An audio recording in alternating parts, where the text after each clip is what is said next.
Hello साथियों, स्वागत है आप सबका हमारे YouTube चैनल डॉक्टर्स कॉर्नर में। आज हम फिजियोलॉजी में रीजनल सर्कुलेशन यानी कार्डियोवैस्कुलर सिस्टम में एक इंपॉर्टेंट कॉन्सेप्ट है जो कि है क्यूटेनियस सर्कुलेशन। उसमें ट्रिपल रिस्पॉन्स के बारे में डिस्कशन करेंगे। ये ट्रिपल रिस्पॉन्स स्किन से रिलेटेड है। स्किन के जो वैस्कुलेचर यानी blood supply to the skin है उसमें एक रिस्पॉन्स होता है। ओके, स्किन वैस्कुलेचर रिस्पॉन्स कहते हैं हम, उसका नाम है ट्रिपल रिस्पॉन्स। तो बेसिकली क्या है, चलिए मैं आपको बता दूं। अगर हम कोई पॉइंटेड ऑब्जेक्ट लें और हम स्किन पे ऐसे लाइटली अगर हम स्ट्रोक करें तो एक देखिए वाइट लाइन नज़र आती है, एक सफ़ेद लाइन नज़र आती है। लेकिन अगर हम वैसे ही पॉइंटेड ऑब्जेक्ट को अगर हम फर्मली स्ट्रोक करें यानी कि ताकत से फर्मली स्ट्रोक करें तो क्या होता है। तो तीन प्रकार के रिएक्शन होते हैं। पहले शुरू के 10 सेकेंड में एक लाल लाइन नज़र आती है जिसे हम रेड लाइन या रेड रिएक्शन भी कहते हैं। पहला चीज़ होती है रेड लाइन या रेड रिएक्शन भी कह सकते हैं 10 सेकेंड में।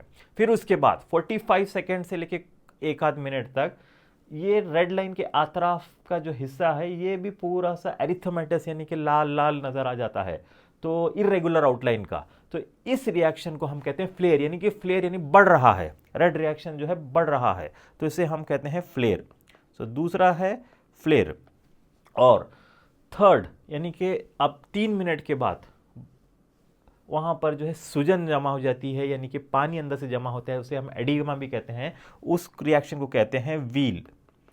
सो टोटली ये तीन रिएक्शन को ट्रिपल रिस्पॉन्स कहते हैं और इसको फर्स्ट टाइम इन्वेंट किया था, डिस्कवर किया था साइंटिस्ट लुइस ने। सो ये जो है 1927 में साइंटिस्ट लुइस ने ये ट्रिपल रिस्पॉन्स के बारे में डिस्कवरी की और इन्हें इस काम के लिए ये यूके से ताल्लुक़ रखते थे, वेल्स कंट्री में। तो उनको जो है इस डिस्कवरी के लिए रॉयल सोसाइटी का रॉयल जो पुरस्कार होता है, मेडल, वो भी दिया गया था। तो खैर ये चीज़ है। तो अब हम इसका मैकेनिज्म्स देखते हैं कैसे होता है। ये तीन रिएक्शन जो मैंने आपको बताया, पहले रेड लाइन होती है, फिर फ्लेयर होता है, फिर व्हील होता है, एग्जैक्टली ये कैसा होता है, इसका मैकेनिज्म क्या है।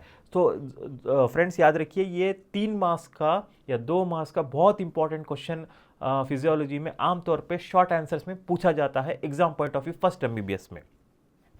तो देखते हैं, चलिए। तो पहला जो रेड रिएक्शन है ये इमीडिएटली होता है जस्ट 10 सेकेंड में। ओके, ये रेड लाइन की तरह नजर आता है।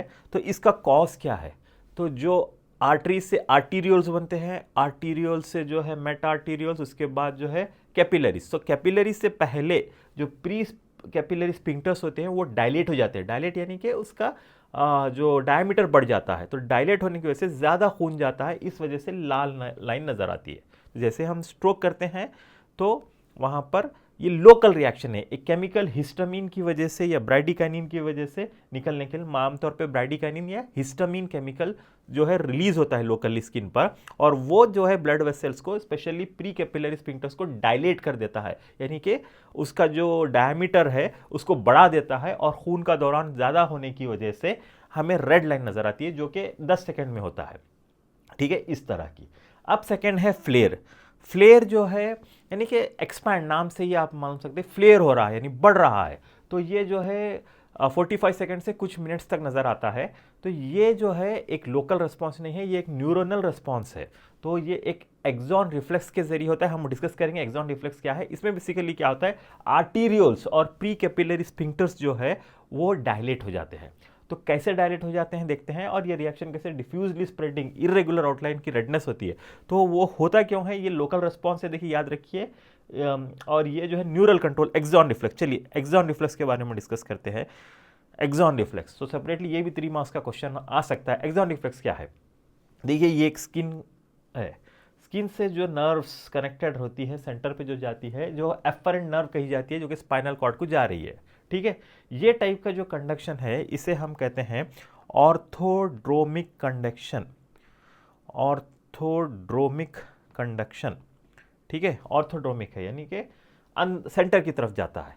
लेकिन यहाँ पे जो एक्सॉन की और एक ब्रांच है जो कि ब्लड वेसल्स को कनेक्टेड है, तो ये जब भी स्किन को हम स्टिमुलेट करते हैं तो ये जो इसका इंफॉर्मेशन यानी इंपल्स जो है जो जा रहा है अंदर, वो इंफॉर्मेशन वापस ब्लड वेसल को आता है दूसरे ब्रांच से। तो इस तरह का जो कंडक्शन जो ऑपोजिट डायरेक्शन में होता है हम उसे कहते हैं एंटीड्रोमिक कंडक्शन। एंटीड्रोमिक कंडक्शन, ठीक है। ये एंटीड्रोमिक कंडक्शन होकर यहाँ पर जो नर्व एंडिंग्स, जो ब्लड वेसल्स पे जो न्यूरोट्रांसमीटर रिलीज होते हैं आमतौर पे होते हैं वो सब्सटेंस पी और जो है कैल्सिटोनिन जी रिलेटेड प्रोटीन, ओके, सो CGRP जिसे हम कहते हैं। तो ये रिलीज होकर ब्लड वेसल्स को डायलेट करते हैं। तो यहाँ पर इस रिएक्शन को हम क्या कहते हैं, फ्लेयर। देखिए flare, dilatation of the arterioles and pre capillary sphincters. तो जो आर्टीरियल्स जो कैपिलरीज में ब्लड सप्लाई करते हैं वो इरेगुलर होता है, इस वजह से हमें इरेगुलर आउटलाइन नजर आती है इस तरह, फ्लेयर, ठीक है। फिर 3 मिनट के बाद व्हील यानी कि सबसे लास्ट में स्वेलिंग, यानी इसके अंदर से पानी कुछ जमा हो जाता है, एक एडिमा हो जाता है। ये भी एक लोकल रिस्पॉन्स है। तो ये बीच का एक न्यूरल रिस्पॉन्स है। तो इसमें प्रूव कैसे करते हैं, तो अगर हम लोकल एनेस्थेटिक इंजेक्शन दें इस दौरान, रेड रिएक्शन के दौरान, तो देखिए तो उसमें कुछ इफेक्ट ही नहीं होता। लोकल एनेस्थेसिया आप देने के बाद भी ये हो जाता है, यानी कि ये रेड रिएक्शन जो है इट इज़ मीडिएटेड बाय जो है लोकल रिस्पॉन्स, यानी कि केमिकल से होता है, नर्व से नहीं होता है। अगर हम लोकल एनेस्थेटिक दिए हैं जिससे नर्व्स जो है एनेस्थेटाइज्ड हो गई है तो ये एक्सोनल रिफ्लेक्स नहीं दिखता है। लेकिन ये सेंट्रल जो आमतौर पर रिफ्लेक्स आर्क होता है वैसा नहीं होता है। अगर हम अपर साइड में अगर हम एनेस्थेसिया दे दें तो ये रिफ्लेक्स तभी भी नजर आता है, लेकिन अगर हम लोकल साइड पर अगर एनेस्थेसिया दें तो रिफ्लेक्स नहीं देता है। तो प्रूव करता है कि ये न्यूरल कंट्रोल से होता है, सेकंड का जो फ्लेयर है। फिर से जो थर्ड रिएक्शन है वो केमिकल मीडिएटेड यानी लोकल रिस्पॉन्स है। वहाँ पे फिर से केमिकल हिस्टामिन जो है जो कैपिलरीज के परमेबिलिटीज को बढ़ाकर उसमें से लीकेज करके अल्टीमेटली स्वेलिंग करते हैं। तो ये मैकेनिज्म है रेड लाइन, फ्लेयर और व्हील ट्रिपल रिस्पॉन्स का। उम्मीद करता हूँ आपको समझ में आया है। और इसका क्लिनिकल एप्लीकेशन क्या है, इसका देखिए क्लिनिकल एप्लीकेशन होता है, एक कंडीशन है जो 5% पॉपुलेशन में होता है जिसको कहते हैं डर्मेटोग्राफिया। सो इसमें जो है यही चीज़ थोड़ा एग्जैजरेटेड होती है और ये लाइंस अच्छी तरह से दिखती हैं। धन्यवाद।